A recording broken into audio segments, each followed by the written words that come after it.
예수님께서는 기도를 가르쳐 주셨습니다. 기도의 기본은 주님과 동행. 우리가 강구하는 것도 있지만은 기본적인 기도는 주님 앞에 주님과 동행하는 것입니다. 주님과 동행하면은 우리가 무슨 기도해야 될지 알게 되고, 또 주님과 동행하면은 포도나무 원줄기에 붙어 있는 가지마다 저절로 열매를 맺는다라고 했습니다. 그런데 문제는 주님과 동행하는데 방해물들이 있어요. 그 방해물이 뭐냐? 이 죄의 문제죠.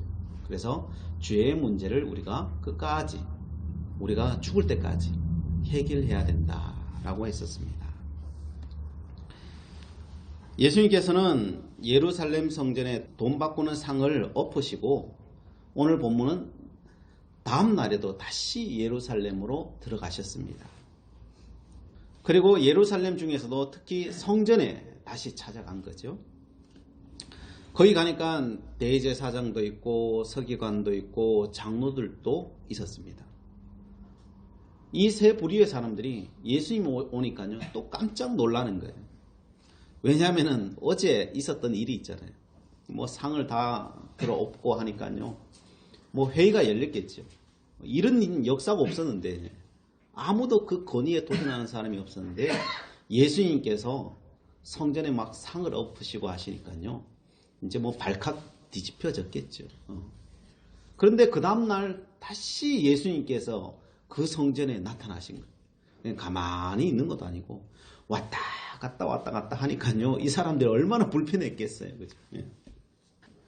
성전은 사람들이 걸어 다닐 수가 사실은 없어요. 예법으로 따지면요 정확하게 돌아서 어디를 거쳐서 어디로 나가야 돼요. 그게 에스겔서에 상세히 그렇게 나와 있어요. 나가는 길조차도 이렇게 정해져 있어요. 왜냐하면 그 좁은 공간에 수많은 사람들이 오잖아요. 다 자기 뜻대로 움직이면은 누가 질서가 없잖아요. 그렇기 때문에 반드시 들어왔던 길로 해서 나가는 길로 순서대로 빠져나가야 돼요. 그런데 예수님은 순서가 없어요. 이리 갔다 저리 갔다. 얼마나 불편해 있겠어요. 그걸 보는 사람들은요.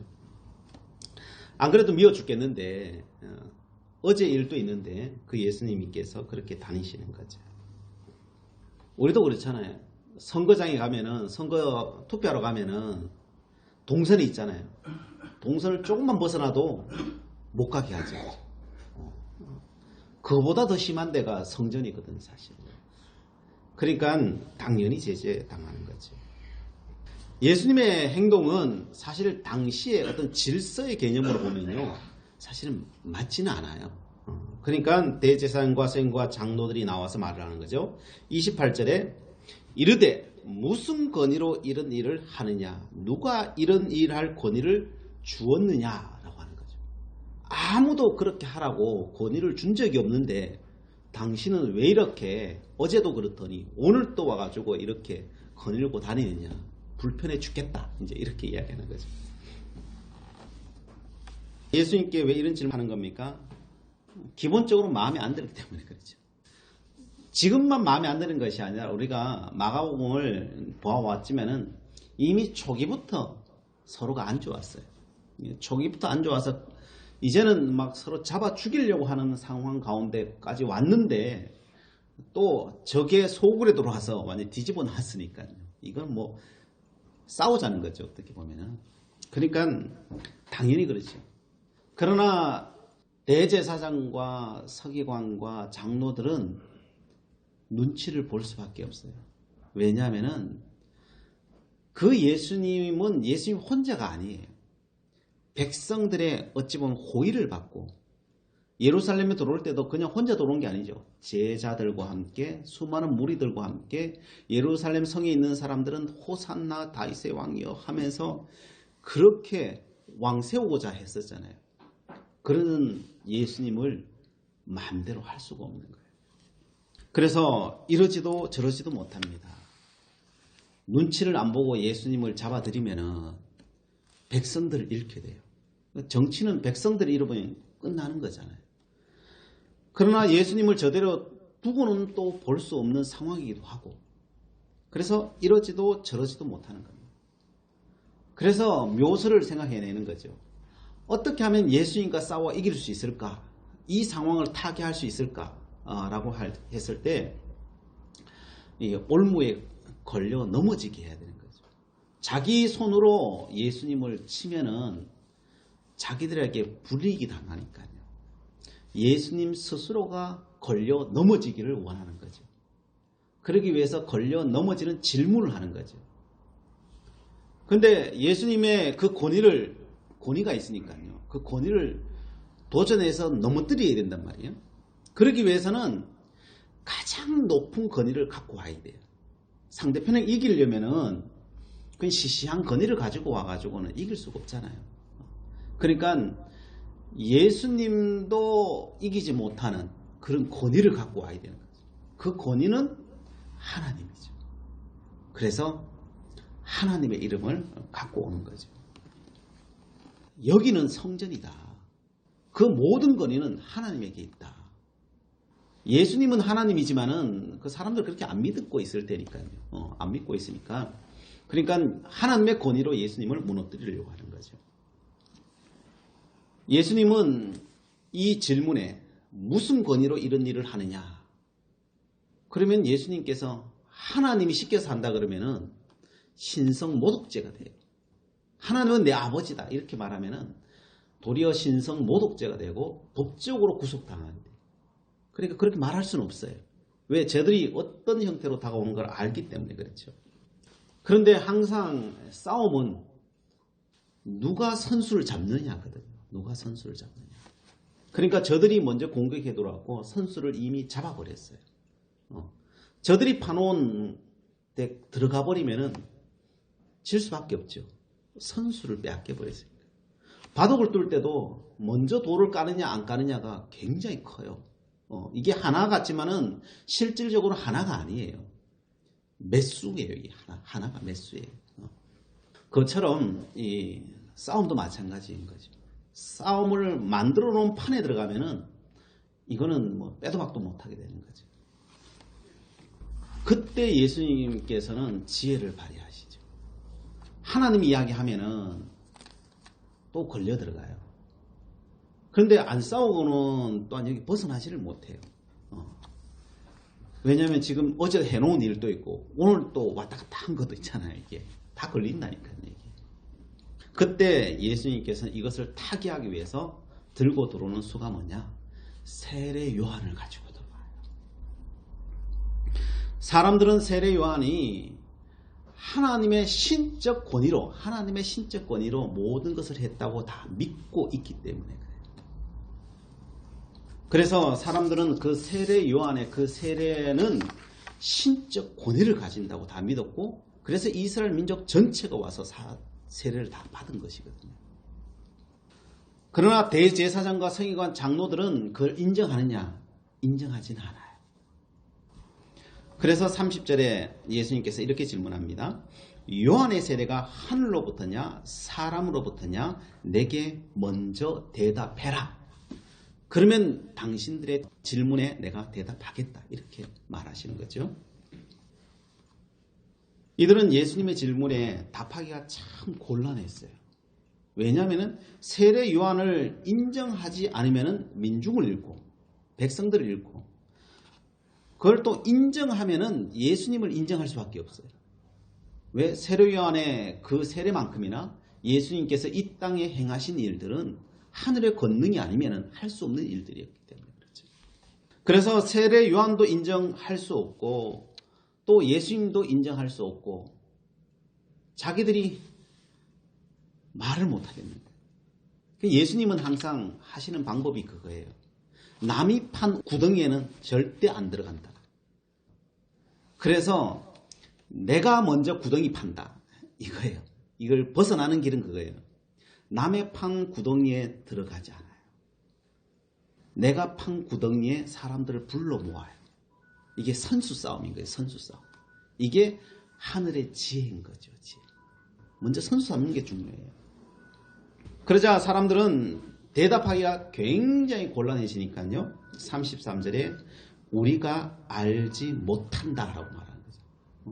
말할 수 없는 거죠. 예수님이 말할 수 없는 것처럼 대제사장과 서기관과 이들은 말할 수 없는 거죠. 그러자 예수님도 나도 무슨 권위로 이런 일을 하는지 너희에게 이르지 아니하리라 라고 하면서 이겼어요, 졌어요? 이긴 거죠, 사실. 왜 이겼어요?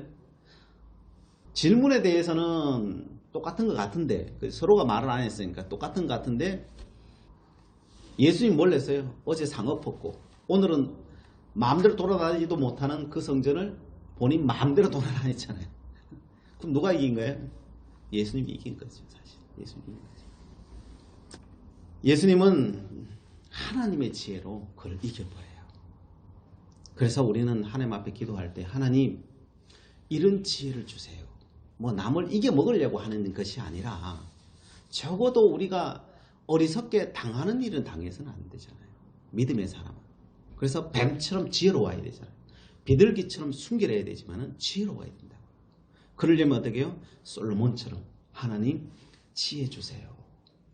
우리가 남이 파동 구덩이에 빠지는 그런 어리석은 사람이 되지 않게 해주세요. 라고 우리는 그렇게 기도할 때 하나님께서는요 바로 그 지혜를 주실 것입니다. 참 이 상황을 생각하면요 재미있는 에피소드 하나가 지나간 것 같아요. 그죠? 상황을 보면은 권위자들 때문에 그 권위자들 때문에 힘들어하는 사람들은 이 이야기를 읽으면은 속이 또 시원한 그런 생각도 있을 것이고요.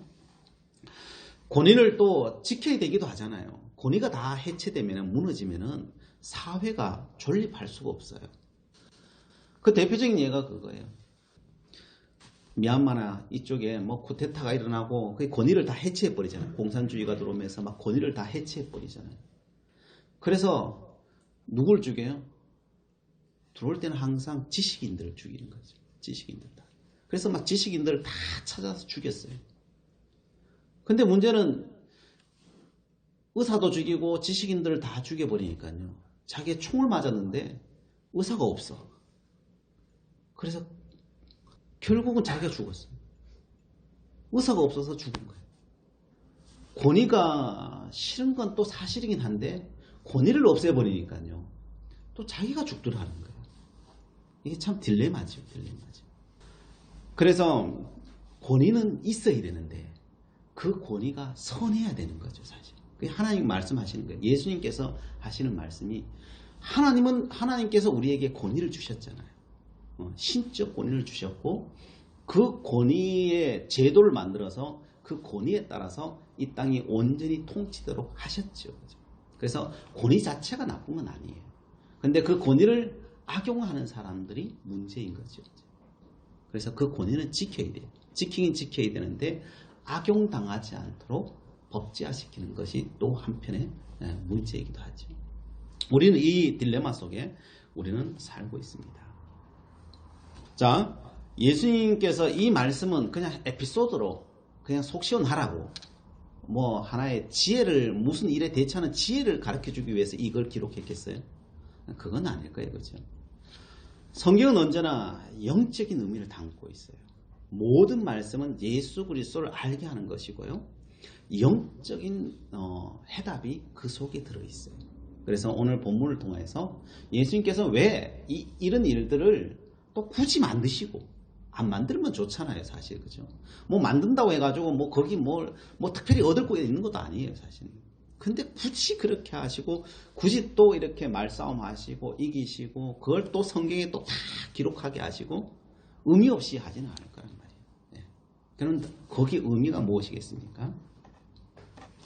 어느 시대나 마찬가지지만 모든 문제가 일어난 시점에는 누가 옳은지 그른지를 판단하기 어렵다는 거예요. 문제가 생기면요, 그 당시에는요, 분별하라 그래요, 사람들 보고. 이게 옳아요, 저게 옳아요. 물어봐요. 그러면은 분별할 수 있을까 없을까요? 분별하기가 정말 쉽지 않아요. 왜냐? 도둑놈 갖다 놓고 선한 사람 갖다 놓고 분별하라 그러면요, 이게 쉬워요. 그게 비슷비슷하면 어떻게 될까요? 분별할 수 있을까요? 쉽지 않아요. 여러분 부부 상담해 보셨어요? 남편 이야기 듣고 부인 이야기 들으면은 누구 말이 옳을까요? 누구 말이 옳을까요? 이 사람 말 들으면 이 사람 말 다 옳아요.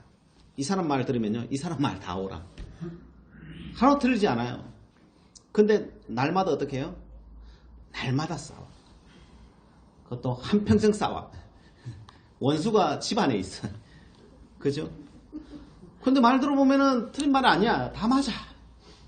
다 맞는데 한평생 싸워. 분별이 가능해요? 분별이 안 된다니까요, 이게. 많은 경우가요, 분별이 될 것 같지만은 분별이 안 돼요. 그래서 역사를 기록할 때, 역사는 몇 년 뒤에 역사를 기록할까요, 보통? 역사로 인정할까요? 10년 전의 걸 역사로 사람들이 지금 평가할까요? 그렇게 안 해요. 몇 년 전 걸 평가할까요? 30년을 봐요, 30년. 역사를 기록할 때, 이제 역사로 기록으로 남길 때는 30년 이전 거는요, 언제나 유동성이 있다고 보는 거예요. 그러나 30년이 지나면은 이건 고정됐다고 봐요. 고정됐다고 보고 그것을 역사로 인정하고 고증이 들어가고 이렇게 해요. 왜 그러겠습니까? 지금 살고 있는 사람이 영향력을 미칠 수 있기 때문에 그래요. 1년 전에 뭐 누가 힘센 사람이 있으면요, 자신의 역사를 그냥 바꿔버릴 수 있어요. 이렇게 저렇게 바꿔버릴 수 있어요. 어떻게 될지 몰라 이게. 그러나 한 30년이 지나면 어떤 일이 생기고 30년이 지나면은 그 사람도 늙고 힘도 없고 이제는 그죠? 거기에서 발을 빼는 사람도 많고, 그래서 이 문제가 이렇게 어떻게 변화될 수 있는 가능성이 별로 없어요. 그러면은 이게 이제 그래서 이제 역사로 이제 한 세대가 지나가 버리는 거죠. 지나가 버리면은 변화될 이유가 거의 없는 거죠. 그래서 그걸 역사로 인정하는 거죠. 마찬가지예요. 그 당시에는 옳고 그름을 판단하라고 하면요, 판단할 수가 없어요. 자, 보세요. 이스라엘 백성들은, 대다수 민중들은 예수님 편 들었어요? 아니면 대제사장이나 장로나 서기관 편 들었어요? 가만히 보면요, 백성들은요, 예수님이 예루살렘 입성할 때는 예수님 편이었어요. 그죠? 그리고 한 일주일 딱 지나자 대제사장과 서기관과 장로들이 예수님을 선동하기 시작해요. 쟤 나쁜 놈이야. 이렇게 돈 주고요, 매수하기 시작해요. 몇 사람만 매수하니까요, 백성들은요, 다 매수돼 가지고요, 예수님이 그렇게 호산하던 사람들이 어떻게 돼요? 예수님을 때려 죽이십시오. 바나바는 살리시고 예수는 때려 죽이십시오. 그냥 선동 몇 번만 딱딱 때려버리면요, 백성들의 마음은 확 바뀌어버려요. 며칠 만에요? 일주일 만에 바뀌고, 일주일 만에. 누가 옳아요? 그 당시에 사람들한테 갖다 물으면 누가 옳다고 했겠어요? 대제사장이 옳다고 그랬겠죠. 그죠? 누가 봐도 객관적으로 봐도, 그죠? 주어진 자료, 예수님 뭐 변명했겠어요. 그러나 모든 자료는 누가 갖고 오겠어요? 모든 자료는 대제사장들과 정보력이 있는 그 사람들이 다 갖다 주는 거죠. 그럼 그거 보면은 예수님은 천하에 못 쓸 인간인 거죠. 이렇게 되어버리는 거죠. 그래서 시시비비를 그 당시 그 자리에서 가린다는 것은 굉장히 어렵습니다. 그러나 문제는요, 시간이 지나면 어떻게 될까요? 그 당시에 예수님이 돌아가시고 난 뒤에 시간이 흘렀잖아요. 30년을 흘러서 성경을 기록하게 됐어요. 근데 성경을 기록할 당시가 되니까 누가 옳았다는 거예요? 예수님이 옳았다는 것이 드러나죠. 대제사장과 서기관과 장로들이 틀렸다는 걸 어떻게 알아요? 결과를 보면 알죠. 그 뒤에 30-40년 뒤에 AD 70년에 로마에 의해서 예루살렘은 다 불타버리죠. 정치하던 사람은 다 잡혀 죽게 되죠. 예수님의 말씀하신 그 말씀을 따라 살았으면 결코 그런 일이 일어나지 않았겠죠. 그래서 예수님이 무슨 말씀하셔요? 열매를 봐라. 열매를. 당장 나무에서는요, 나무 심어놨다고 열매가 맺히지 않아요. 대부분 열매는요 2년, 3년이 지나야, 어떤 건 7년이 지나야 열매가 맺혀요. 하루아침에 열매가 맺히지 않아요. 그 열매를 봐야 하는 거예요. 시간이 지나봐야 이게 진리인지 아닌지가 그 결과로 다 드러나게 돼 있어요. 시간이 지나야 돼요. 근데 많은 사람들은 지금 내가 다 평가할 수 있다라고 많은 사람들은 생각해요. 그렇지 못해요. 그냥 선악의 관계면요 쉽게 분별할 수 있지만은, 사람 사는 문제는요 그 선악의 개념을 뛰어넘는 것들이 너무나도 많아요. 평가할 수 없어요. 그래서 예수님께서는 말씀하시는 겁니다. 왜 그러면은 결과적으로 우리는 시간이 다 지났으니까 역사를 평가할 수 있는 그런 상태니까 우리가 이렇게 말할 수 있는 것이고요. 우리가 지금 살아가면서 그걸 판별할 수 없을까? 사실 다 비슷비슷하고 있잖아요. 비슷비슷하고 이게 옳은지 저게 옳은지 정보로만 들어가지고는요 우리가 오판할 수 있다니까요. 수많은 정보를 들어가지고 알 수 있냐? 오판할 수 있다니까요. 이스라엘 백성은 다 오판했어요. 어느 시대나 마찬가지고 대부분 다 오판해요. 왜요? 정보력을 많이 가진 자들이 그 정보를 왜곡시켜버리면요 그냥 쉽게 왜곡이 돼요. 쉽게 왜곡이 돼요. 지금 화성 살인사건도 마찬가지로 8차 공판하고 또 하고 있잖아요. 앞에 있는 사람이 그냥 채모 하나 그냥 바꿔치기 해버리면요 살인도 안 한 사람이 살인한 사람이 돼가 20년 복역해야 되는 거예요. 당신 다 온 백성은 누가 옳다고 생각했어요? 그 사람 죽였다고 생각했죠. 그죠? 시간 지나고 보니까요 아니잖아요. 얼마나 억울해. 이게 현실이라니까요. 자, 그러면 예수님께서는 지금 계속 우리가 앞에서 말씀을 봐오잖아요. 예수님은 어떻게 그렇게 정확하게 판단하시고 그의 길을 걸어갔고, 왜 수많은 사람들은 그 예수님 진리의 길을 걸어가지 못하느냐는 거예요. 그 판단 기준이 뭐냐는 거예요. 그 이유는 사실은 한 가지예요. 우리는요 자세가 중요해요. 자세. 우리 많은 사람들은 우리 드러나 있는 자료를 보고 그죠? 판단하려고 해요. 이게 옳으냐 저거 옳으냐. 자료가 많으면 옳은 거고 자료가 적으면 옳지 않은 걸 이렇게 판단해요. 그러나 예수님은 한 번도 그렇게 말하신 적이 없어요. 자료가 많냐? 그게 옳고 자료가 적냐? 틀리다. 이렇게 말하지 않아요. 언제나 예수님은 뭘 본다는 거예요? 하나님은 언제나 중심을 보시는 거죠. 자료가 중요하지 않아요. 딱 하나, 그 중심을 보셔요. 그 자세를 보셔요. 자세. 그 사람이 사람을 어떻게 대하느냐, 세상을 어떻게 대하고 있느냐라고 하는 그 자세를 보셔요. 고린도전서 4장 20절에 이렇게 말을 해요. 하나님의 나라는 말에 있지 아니하고 오직 능력에 있음이라 라고 해요. 하나님의 나라는 말에 있지 않다는 거예요. 어떤 말, 증거, 이게 있는 게 아니라는 거예요. 사랑하지 않아도요, 선물을 막 갖다 줄 수도 있어요. 그렇잖아요. 선물 막 갖다 주는 양으로 따지면은 사랑하는 거죠. 그죠? 그러나 중심은 사랑하지 않을 수 있어요. 바람 피우려고 부인에게 좋은 거 갖다 줄 수 있다니까요. 그런다고 이게 사랑이냐고요. 그죠? 좀 싸우기도 하고 그래도 그 부인을 사랑하는 게 더 중요한 거지. 그 자료가 중요하지 않다니까요. 그래서 말에 있지 않다는 거예요. 오직 능력이 있다는 거예요. 능력. 그러면 그 능력이 뭐냐? 그 능력. 그 말이 뭐고 능력이 뭐냐? 고린도전서 4장 그 앞절에 19절에 이렇게 말해요.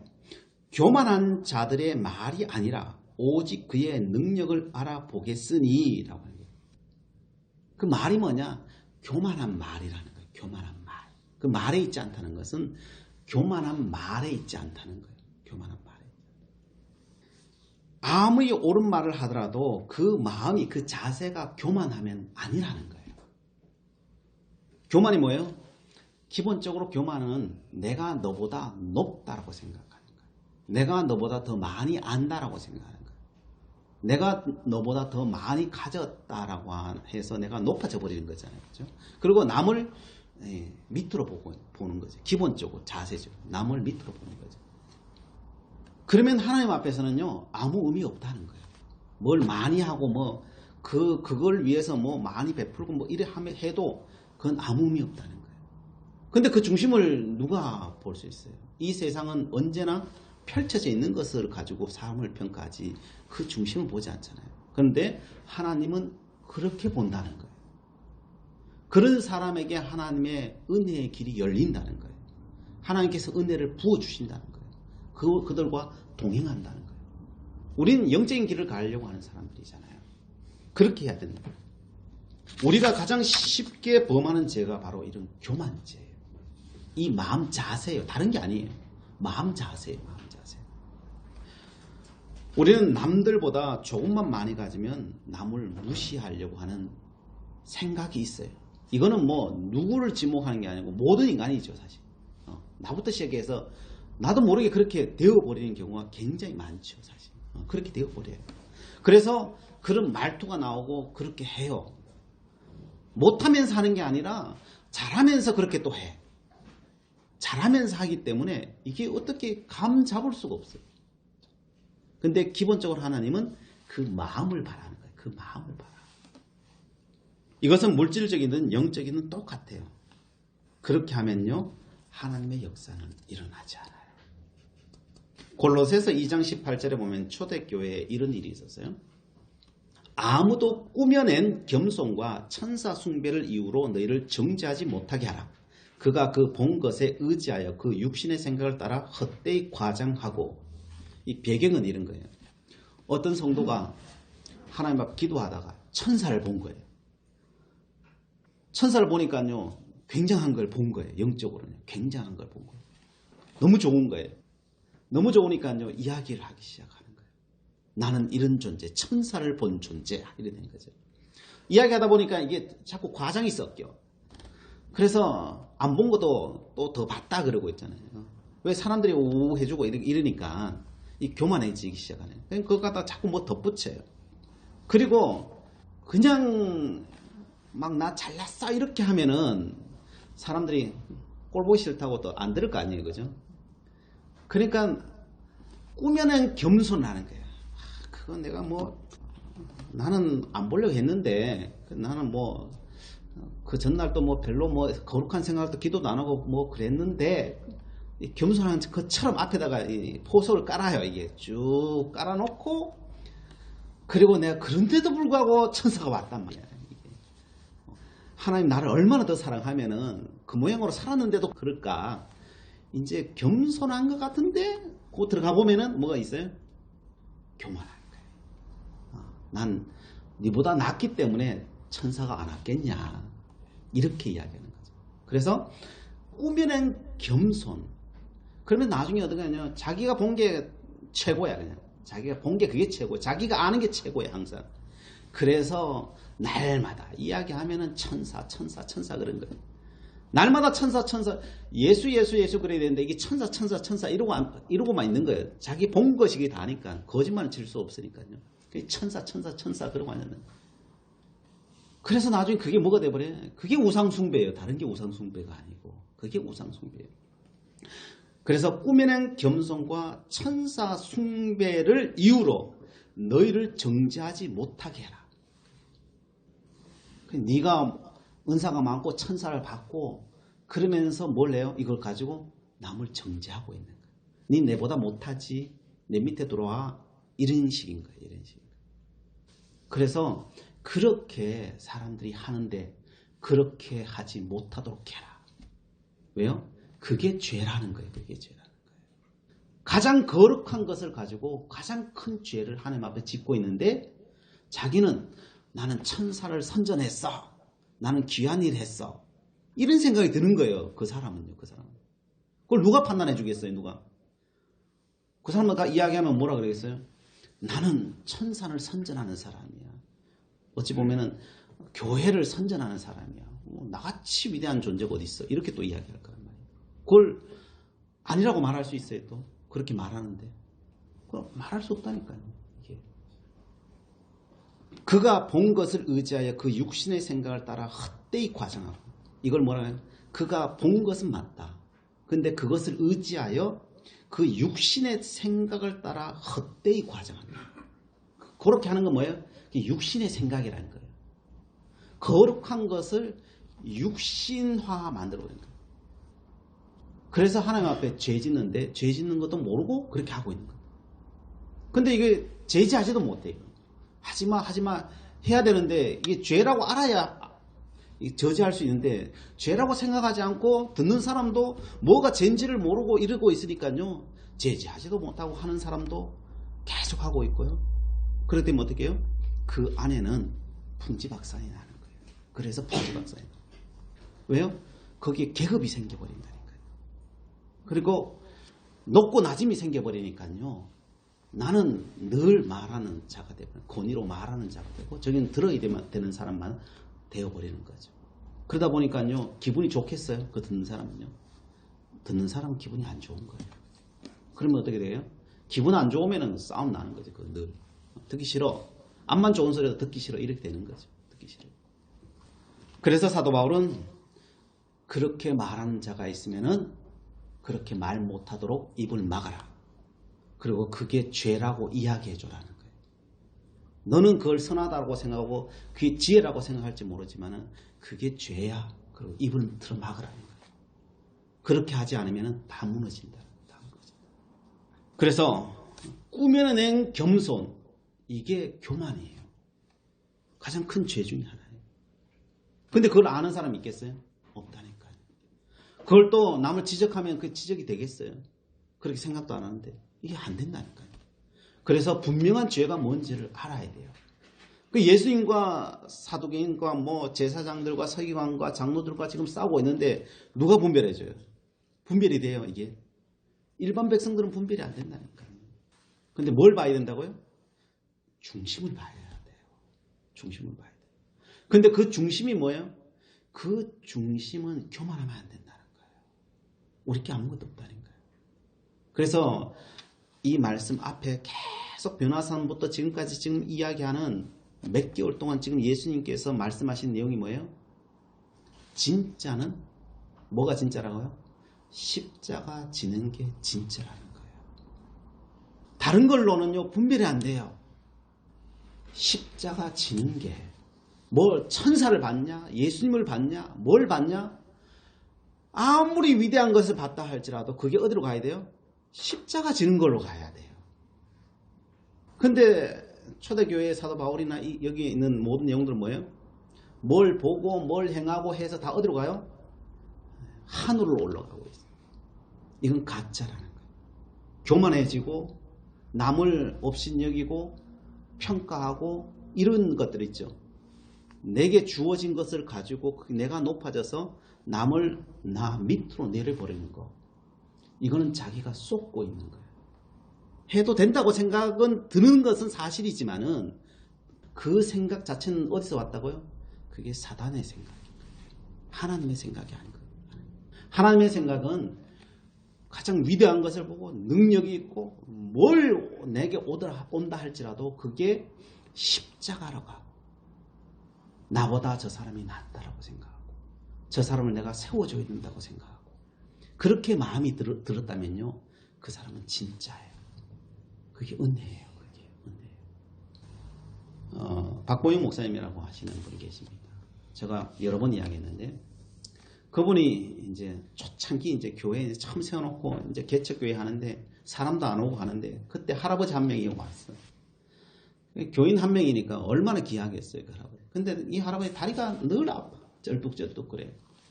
그래서 할아버지 내가 기도해 줄게. 그때는 뭐 큰 능력도 없을 때야. 그래도 붙들고 기도하는 거예요. 근데 기도하는데 이 목사님은 또 방언으로 기도해. 다리 붙잡고 하나님 고쳐주세요 그러면서 방언으로 샬라샬라 그러면서 막 기도해 주는 거예요. 막 기도해 주는. 그러고 난 뒤에 이제 가라 그러시고 또 다음날 오면 또 방언으로 기도해 주고 가라. 그럼 몇 주 동안 이렇게 기도해 주신 거예요. 그래서 할아버지는 또 기분이 좋으신 거죠. 그렇게 목사님 붙들고 또 기도해 주시니까. 늘 와서 기도를 받았어요. 그래 또 좀 좋아지는 것 같기도 하고. 그러다 한날은 이제 목사님 막 기도를 하시는데 방언을 하다가 자기도 모르게 이게 한국말로 나온 거예요. 이게 한국말로 나오는데 그 한국말 내용이 뭐냐면은 하나님 이분의 다리를 고쳐주세요. 내 다리가 병신이 되더라도 이 건강을 저분한테 주세요. 하나님 내 목숨 앗아가서라도 저 할아버지 살려주세요. 이 기도하고 있는 거예요. 목사님은 이제 방언한다고 했는데 이제 그게 생각이니까요. 툭 튀어나온 거죠. 그게 자기도 모르게 나온 거죠. 근데 그 기도 나오니까요. 할아버지가 그 목사님 손을 뿌리치는 거예요. 기도하지 말라고. 나야 이제 아파도 죽으면 되지. 생때 같은 그때는 뭐 40대 이때니까 생때 같은 목사님이 나 때문에 죽어서 되겠냐고. 나 때문에 병신대가 되겠냐고. 하나님은 기도를 들으시는 하나님이신데 그래 되겠냐고. 그래서 나는 기도 다시는 안 받겠다고. 그러면서 안 받으셨다는 거예요. 근데 목사님은 어떻게 해요? 목사님은 누가 와도 그 기도하는 거예요. 하나님 내 생명을 가져가세요. 그리고 저분을 구해주세요. 그 할아버지 할 때만 그랬겠어요? 오늘 모든 사람에게 그렇게 기도하는 거죠. 모든 사람. 그런데 그 목사님이 죽었을까요? 지금도 살아계 70 가까이 되셨는데 지금도 멀쩡하게 잘 살아가 계셔요. 그런데 20년이 지났는데 그 목사님이 손을 얹고 기도하면 낫지 않는 병이 없어요. 다 나아요. 안 나는 사람도 있겠죠. 하나님 뜻이 아니면 안 낫겠죠. 그러나 목사님이 어떤 기도를 하더라도 하나님이 다 들으셔요. 역사가 일어나요. 그 자리에서 일어나요. 왜요? 그 중심에. 그분이 나는 안 죽어도 되는데 그냥 거짓으로 그냥 이렇게 기도했겠어요? 정말 죽었어요. 정말 죽어도 괜찮다고 생각하는 거예요. 거짓으로 기도하면은 하나님 모르시겠어요? 하나님이 그 은혜가 오겠어요? 안 와요. 그 목사님 정말 그렇기 때문에 하나님은 그걸 부어주시는 거예요. 근데 그 용기가 있어요. 그렇게 기도할 용기가 있어요. 근데 그것은 중심이거든요. 중심. 예수님께서는 그걸 이야기하시는 거예요. 너의 중심을 하나님 앞에 드렸느냐. 세례요한 이야기 하잖아요. 세례요한 성전에서도 제사하는 거 하잖아요. 세례요한도 뭐예요? 세례가 제사하는 거 하잖아요. 똑같은 제사인데 하나님이 인정하는 제사는 어디예요? 세례요한은 온 백성들이 다 와서 세례받고 죄 용서받지만 그 성전은 하나님이요 AD 70년에 다 문 닫아 버렸다니까요. 다 깨버렸다니까요. 필요 없다니까요. 왜요? 형식이에요. 하나님이요 40년 뒤에 다 깨버렸다니까요. 필요 없다니까요. 뭐만 남았어요? 지금요 이 땅에요 세례만 남아있잖아요. 제사가 남아있어요. 세례가 남아있어요. 그래서 하나님은 언제나 그 중심을 보신다는 거예요.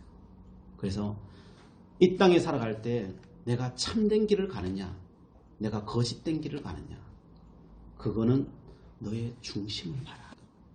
그 길이 십자가 길이냐 아니면 나를 세우는 길이냐 그 보면은 분명해진다는 거예요. 십자가의 관점으로 보면요 누구도 속일 수 없다는 거예요.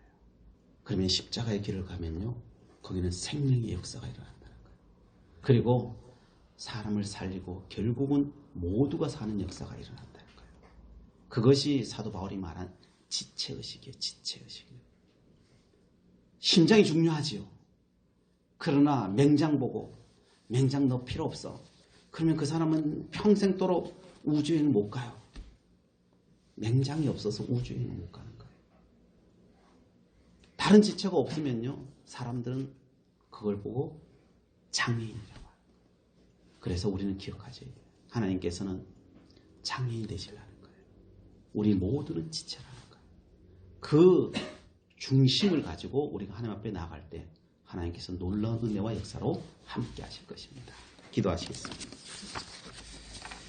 사랑의 하나님, 십자가의 길, 종된 길을 걸어 하나님께서 주시는 권위로 이 땅을 정복하기를 원합니다. 천국을 침노하기를 원합니다. 구하고 찾는 우리 모두에게 하늘의 은혜와 권능으로 함께 하시사 이 한 주간도 승리케 하시고 그 마음의 주의 평강이 넘쳐나게 하여 주시옵소서. 우리 모든 인생을 친히 책임져 주시옵소서. 예수 그리스도의 이름으로 기도드리옵나이다. 아멘.